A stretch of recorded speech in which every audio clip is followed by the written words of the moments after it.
गोलाव समनिफ्राय जोंहा मोनसे सावरायनांगौनि एजेन्डा दंमोन। बर' कसारी वेलफेयार अट'नमास काउन्सिल जे गोदानै बर' गोजोन गोरोबथानि गेजेरजों दाफुंजाबाय। बे काउन्सिला इन्टारिम 14 जन सोद्रोमानि गेजेरजों chief, deputy chief, chairman, vice chairman आरो इएमसफोरखौ लाफानानै दासिम सामलायगासिनो दङ। दा जोङो बयबो बुजियो जे मोनसे काउन्सिलखौ पूर्णांग पर्यायाव शक्तिशाली खालामनानै जौगानायनि आरो जोंनि जि अधिकारनि बाथ्रा दं काउन्सिलनि एक्टआव लिरनाय बेखौ मोजाङै एक्सारसाइज खालामना रायजो राजानि वेलफेयारनि थाखाय हा हु जोंनि एजुकेशन जिखिनि स्कुल दङ आरो गुबुन गुबुन गासै बिथिंखौ लानानै जुदि हाबा मावनांगौब्ला काउन्सिला फुल फ्लेजेड जानांगोन। दा बे इन्टारिम काउन्सिलनि समाव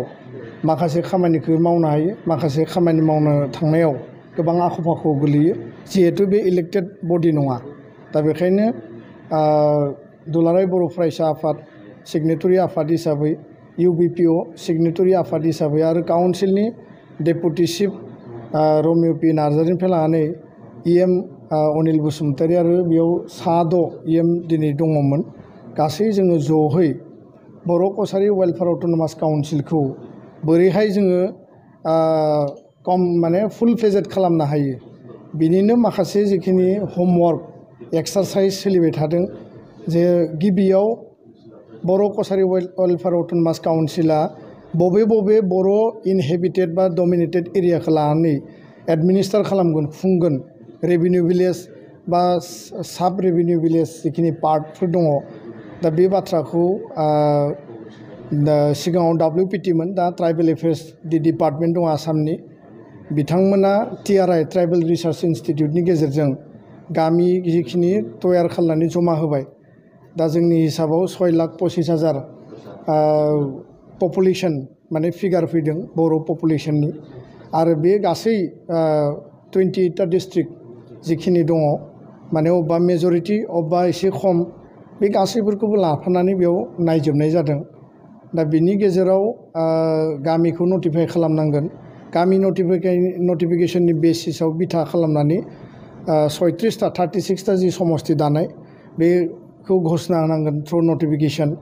आरो बिनि उनाव बिसायख'थि खुंनांगोन आरो फुल फ्लेजेड बिसायख'थि खुंनायनि उनाव फुल फ्लेजेड जेब्ला काउन्सिला फर्म जागोन चिफ, डेपुटि चिफनिफ्राय लानानै गासै EM बिनि जिखिनि माने जेनेरेल मेम्बार बे ज' लोगो नांनानै काउन्सिलखौ सालायनो हानाय क्षमताखौ मोनगोन आरो होमबानिया काउन्सिला माने पपुलेशन पेटार्नाव जेसेबां फान्ड मोननांगौ बर'नि जौगानायनि थाखाय, खारन बे काउन्सिला पियर बर'नि काउन्सिल, बेयाव गुबुनारिखौ लाफानाय जायाखै।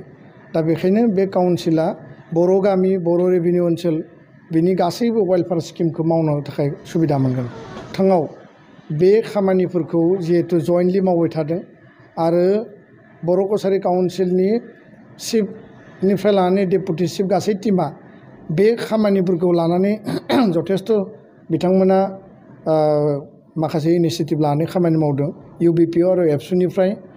खामानिफोरखौ स्पिडि जानांगौ सरकारखौ जों प्रेसार होदों, मालाबा डिसकासन खालामदों आरो बे लेभेलनि कोर डिसकासननि गेजेरजों बर' कसारी वेलफेयार अट'नमास काउन्सिलनि माने फुल फ्लेजेड काउन्सिल दानांगौनि बेलायाव जोङो मा एजेन्डाफोरखौ मा एक्सनफोरखौ खालामनो हायो बेखौनो दिनै बेयाव सावरायनाय जादों। बेयाव 6.3आ बाहेरनि आरो सिंनि होननाय जेबो बाथ्रा गैया। बाथ्राया जाबाय मा जे आसामनि सिङाव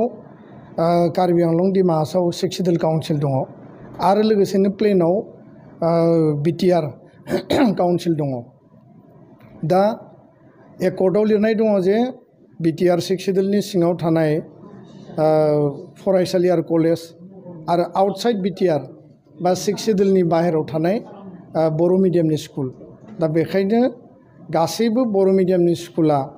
प्रभिन्सियेलाइज जानांगौनि थाखाय दुलाराय बर' फरायसा आफादा सोलोंथाइ मन्थ्रि आरो गिबि मन्थ्रिजों गोबां लेभेलाव जों सावरायबाय आरो लोगोसेनो दाख्लैबावै आसामनि गिबि मन्थ्रिया बा आसाम केबिनेटआ क'क्राझाराव जानाय जथुम्मायाव 10टा कलेज फोसावदों। दा मोनबा डिस्ट्रिक्टआव 10टा कलेज, जोंनि टटेल नाम्बारा जाबाय 26टा कलेज आरो बिनि गेजेरावनो धेमाजि लखिमपुराव गंब्रै गंबा बर' आरो ट्राइबेल फरायनाय स्कुल दङ लोगोसेनो कार्बि आंलंआवबो माने बर' आरो ट्राइबेल फरायनाय कलेज दङ धेमाजि लखिमपुरावबो कलेज दङ आरो स्कुल जोंहा LP टु माने हाई स्कुल एमइ स्कुल गासिबो हायर सेकेन्डारि दङ गासिबो स्कुला पर्यायक्रमे प्रभिन्सियेलाइज जागोन आरो गिबि मन्थ्रिया दाख्लै बुंदों जे फार्स्ट कलेज बेनि उनाव junior college higher secondary high school ME school आरो LP स्कुल दा बेखायनो 10 खान कलेजा जाबाय गुबुना जानाय नंलिया बिदि नङा जोंनि माने जोङो सरकारखौ बुंदों जे नोंथांमोना गोबां माखासे उसुबिदानि थाखाय फेस मेनाराव खालामनो नागिरदों थिगानो दङ किन्तु स्पिडि खालामनांगौ आरो गासिबो कलेजा प्रभिन्सियेल सिङाव थानाय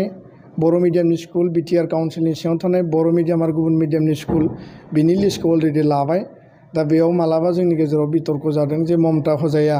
BTRनिल' लिस्ट बिदों सरन्जना सेनापति जाय एलिमेन्टारिनि डाइरेक्टर बे LP आरो आपार प्राइमारिनि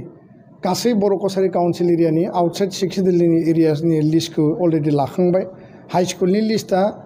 बर' एन्ड आदार ट्राइबेल डाइरेक्टरेटआव दंखायो दा बेखाय बारे बारे लिस्ट बियोब्ला बे अभारलेपिं जायो बेखौ लानानै खुनु भुल बुजाबुजि जानो गोनां गैया जिखुनु लेभेलाव रावबो थालांनाङा भेरिफिकेसन जागोन आफ्टार भेरिफिकेसन स्कुल प्रभिन्सियेलाइजेसना जागोन दा जों बुंदों जे जोंनि स्कुलनि कलेजनि कन्डिसनफ्रा क्राइटेरिया फुलफिल खालामा बेखायनो रिलेक्सेसन आरो कनसिडारेसन होनांगौ लानानै जोङो दिनै बेयाव बिथङै सावरायदों आरो बाथ्राया जाहैबाय जे जोंनि गेजेराव गामि नटिफाइ खालामनाय समस्ति दानाय आरो जिखिनि खामानि सोलिबाय थादों बे खामानि सोलिबाय थानायाव फिसा फिसौ माखासे पाब्लिक कमप्लेन दल संगठननि माखासे कमप्लेन बा बिथांमोननि माखासे लुबैजानाय बिथांमोना मा सान्दों मा लुबैदों बे बाथ्राफ्रा जोंनि एकाउन्ट्सआव बा जोंनो इनफरमेसन हरदों जोंनिसिम आपिल फैदों बेखौ लानानै UBPO आरो एबसु जयेन्टलि जोङो जिल्ला लेभेलाव जेराव जेराव बेबायदि इस्यु नुजादों बा प्रब्लेम नुजादों जोङो गोथौयै आरो गुवारै सावरायगोन आरो स्टेटआव वेलफेयार अफ बड'लेण्ड डिपार्टमेन्टआ एडभाइजरि कमिटि दङ बे लेभेलाव BTR काउन्सिल बर' कसारि काउन्सिल जयेन्टलि डिसकास खालामबोदों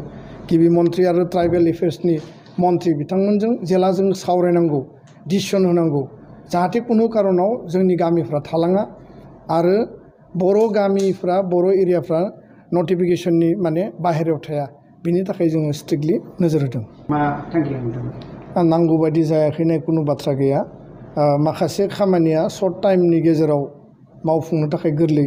आरो माखासे खामानिया एसे सम नांगौ टेक्निकेल माखासे एडमिनिस्ट्रेटिभ माखासे गभर्नेन्स बेबायदि माखासे इश्युसफोर थायो आरो बे इश्युसफोर थानायखायनो माखासे पलिटिकेल लेभेल डिसिसननिबो प्रयोजन जायो बेयाव बबेबा थाब जादों बबेबा डिले जादों खामानिया थाबथायाखै खामानिया स्टेगनेन्ट जायाखै आरो सरकाराबो बुंदों जोङो खामानिखौ थाब फोजोबनो थाखाय बेबस्था लागासिनो दा बेखायनो जेसेबां जे एकर्ड इमप्लिमेन्टेसननि पेन्डिं बाथ्राफोर दङ बियो टाइम बाउन्ड इमप्लिमेन्टेसन जानांगौ बेखौ जों सरकारखौ नारसिनबाय थादों आसा खालामो जे मोनफ्रोमबो दफायानो सम आरो थिखानाय बे बेबस्थानि गेजेराव मोजाङैनो मावफुंजागोन आरो बिनि थाखाय जेला जेला रायजो राजानो फोरमायनांगौ जों फोरमायलांगोन गोजोन्थों।